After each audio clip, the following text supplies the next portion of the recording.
So aside from Bitcoin, I'm interested because I want to wrap this up by talking about, some actionable stuff in the market. Let's do it. How do you view the altcoin market in relation to Bitcoin? Because historically they have been linked. So It's still linked. So do you view, let's say Bitcoin hits $1 million, do you think like altcoins, rising tide lifts all ships kind of effect? Not all ships, the best ships. The best ships. There's ships with too many holes in them. Yeah. Yeah.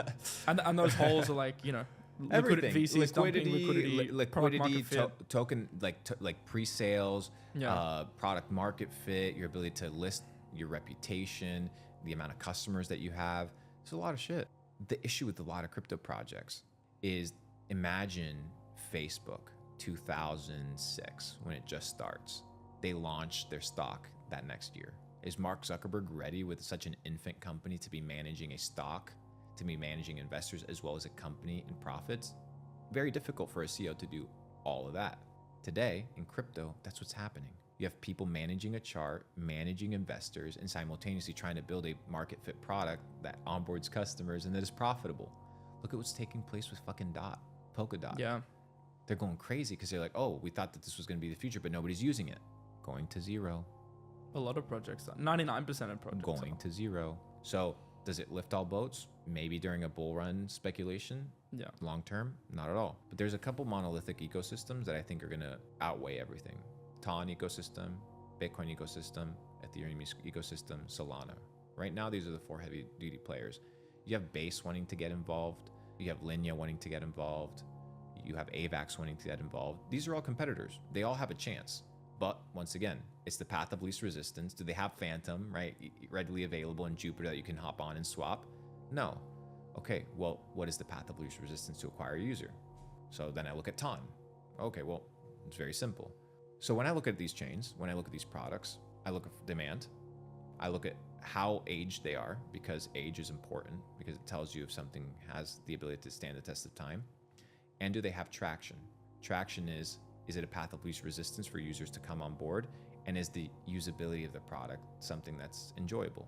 Remember last bull run, all these metaverse worlds? In order for you to do any transaction, you would have to sign your wallet, that transaction, any sort of movement. That's not scalable. It's not doable. So the tech also needs to advance in a way that adopts normies. And any place that now has access to adopt normies just happen to have kind of like the OG cryptos attached to them. Bitcoin, Ethereum, Solana, AVAX, Ton, things of this nature. Outside of that, speculation and gambling at the highest level. And then the final sector, the retail Wall Street meme coins, which I think are the only asset that is completely uncorrelated to crypto and the markets in general. You have the ability to experience massive gains in memes when there's a bear market, when the market is down. I mean, look at Pepe. When Pepe first took off, I think last year, we were still bear market. But you look back at it in retrospect, and it makes sense. It's the #1 character of 4chan. It's the #1 character on Reddit. It's the #1 character on X. Okay, this is all attention.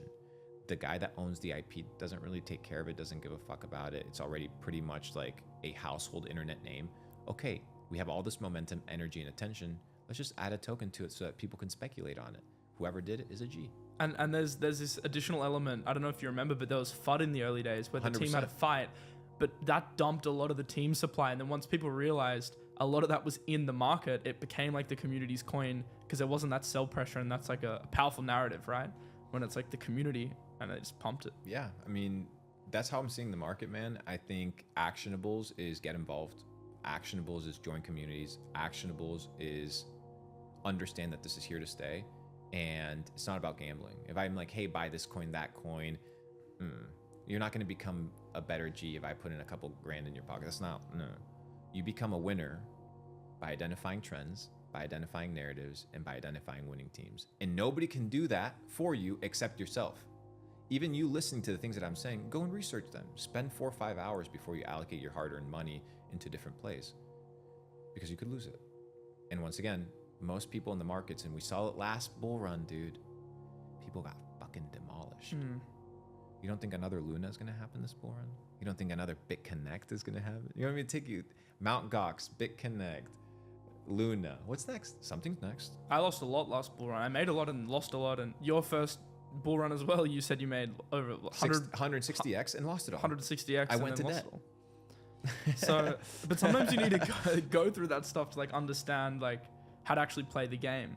And I feel like I've really changed my investing style since then. I think, you know, when you go into crypto, you maybe a little bit blind, too trusting of like the promises and the hopes. And that's really what I think has solidified meme coins this cycle. People don't trust that status quo anymore, and they want something different. And that's where they don't memes want really to be come. lied to, and they want to buy something that they understand. When you buy Dogecoin, you know what you're buying. When you buy Brett, when you buy Shiba, when you buy Foxy, you know what you're buying. You're buying a meme coin. That's it. And you're riding the momentum if the project has it, and you're riding the narrative if the project has it. High risk, high reward, baby. Name of the game. If you were just coming into crypto, would that be your number one focus? Like, obviously, after you understand the basics of how the market works, Bitcoin, Ethereum, would you dedicate most of your time to memes or? 100%. Yeah. Everything in the crypto space is a meme. And that's where you're focusing your time as well? I'm enjoying it, dude. I'm having a great time. It's fun, dude. And it's like, I don't have to read all these bullshit white papers about this imaginary tech that's going to roll around. Any of the high tech stuff, I'm already most likely allocated and invested into the likes of Monad, and I have a couple other investments that I've really deepened that are rolling out in the next couple years, but they're not out to market. They're not ready to roll. Do you buy the L1s as well? Like, obviously, Ton, Solana, like. I have Ton, Solana, Ethereum. Bitcoin, Ethereum, and leverage long on AVAX just because I think it'll pump with everything else, and leverage long on INJ.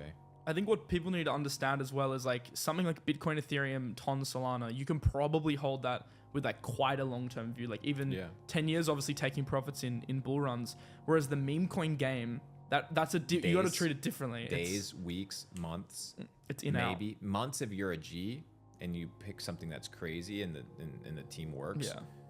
Weeks on the average, and days for the most part.